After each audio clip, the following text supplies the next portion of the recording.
It's common sense that when you're hosting a show, you should research the questions you want to ask your guests. However, for Bill Maher, that's not necessary, as he believes he knows all that is needed. He was in for a rude shock after his ignorance caused the audience to turn on him, leaving him speechless. On his show Real Time with Bill Maher, Maher had brought on commentator Chris Matthews and Representative Tulsi Gabbard to discuss matters of politics. The first question that Maher asks sets the pace for what will be a humiliating 12 minutes. Tulsi, should women be required to register for the military draft? I saw this. This is so interesting. The Democrats, so great at politics. I don't know why they brought it up now. I mean, men, I almost forgot this. Men do still have to register for the draft. This is an issue that is ongoing in Congress, with many arguing that it is time for women to register for the draft. This is a long simmering debate that has been brought up many times in Congress, but dismissed due to the controversy that accompanies it. Being a controversial person himself, Maher is confident in this question, but he's soon corrected, proving that he has not done his homework. This is actually something that they also just changed in the legislation through the National Defense Authorization Act. Just a few weeks ago, is now men don't have to register because they're automatically registering them as soon as they turn 18. From the way Tulsi is explaining it, this is something Maher should have known. Maher finds himself at a loss of words, this conversation not going the way that he had wanted it to. As expected, he diffuses the situation with a personal joke that lightens the mood. I was about to be registered. I just turned 17 in 1973 when they were still drafting for Vietnam, and it was like that was the year. It was like, oh, we're not. Oh, it's like, oh boy, did I luck out on that one. Maher then explains that his issue with women being asked to register for the draft is that the Democrats have brought it up in the election year. If something was so catastrophic that we did have to draft people, why shouldn't women go? But why bring it up in an election year are my two questions. Tulsi's answer is that she does not think there should be a draft. As a soldier herself, she explains that the bond shared by servicemen and women relies heavily on trust. Who are, when bullets are flying is so essential. You don't want to have somebody next to you who's like, hey, I don't want to be here. I don't want any part of this. That it's creates just numbers. a huge problem. Maher tries to argue that sometimes what a country needs in defense is just numbers. He argues that the Gen Zs are not going to volunteer for military draft, so the law to automatically sign them up is valid. The number of people you're going to have is just going to be, it's going to be a smaller force. I mean, compared to, how many, there's over 1 billion Chinese people if the war breaks out with them. I mean, I don't want to get... Tulsi argues that the wars don't start from nowhere, to which Maher instantly retorts back. That we didn't invade Ukraine and we didn't attack Israel. This starts earning him disapproval from the audience because he dismisses Tulsi's concerns despite asking her what her views on the topic are. Maher moves on to the next question. What do you make of Donald Trump promising that if elected, he would secure the release of the Wall Street Journal reporter who is being tried for espionage in Russia?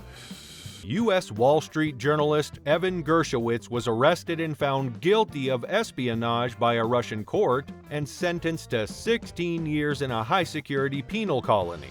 Trump had promised that he wouldn't secure Evan's release, a feat that Matthews finds impossible.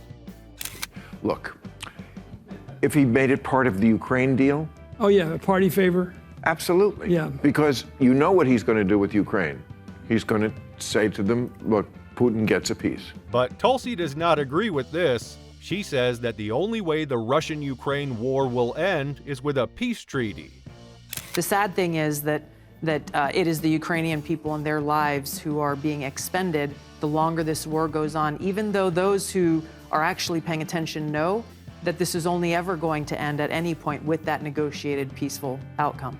Matthews argues that even if a deal is negotiated, there's a high chance that Putin will be back at it again.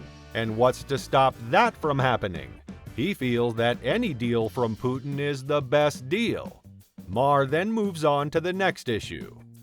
Okay. What are the panel's thoughts on the Oklahoma school superintendent directing all public schools to teach the Bible. This directive came weeks after the state mandated that all public schools have the Ten Commandments displayed in classrooms.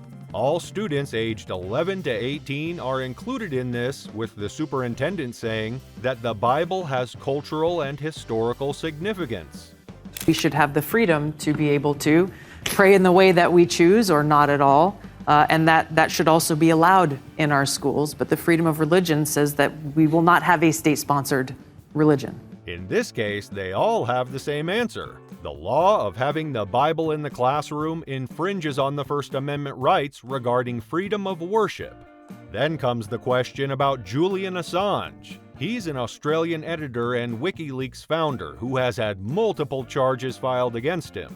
These charges are along the lines of espionage, conspiracy, and failing to appear in court. Assange pled guilty to espionage and was freed on the 25th of June 2024.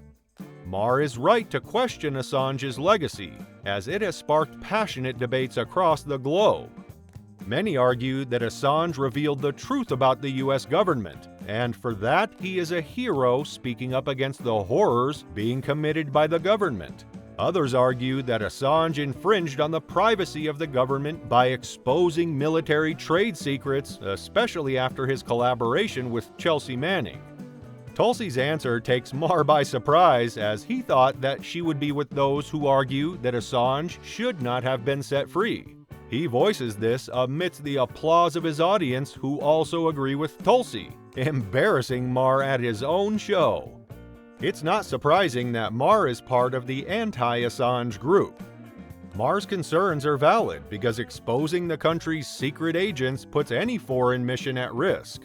However, Assange's revelations did the opposite. They showed that deep within the government there were things that were happening, and it is everybody's right to know what that was. Maher argues that while the government does some gnarly things, it is not right for someone to step up and expose that ugly side of the government. Tulsi is quick to correct Maher on his views because he has his facts wrong. Maher says that Assange was exposing the secret agents protecting the country, but Tulsi explains this. Tulsi adds that that expose is the reason why there's freedom of the press and why that is important for the democratic process of a country. The audience applauds her answer, and Maher, again embarrassed, has to shift topics. As the show drifts to an end, Maher thanks his audience, but it's evident that he has been humiliated by his lack of knowledge on things that he should have been aware of. If you think this humiliation was bad, check out this video on how Dr. Phil humiliated the hosts of The View. Thank you for watching. See you in the next one.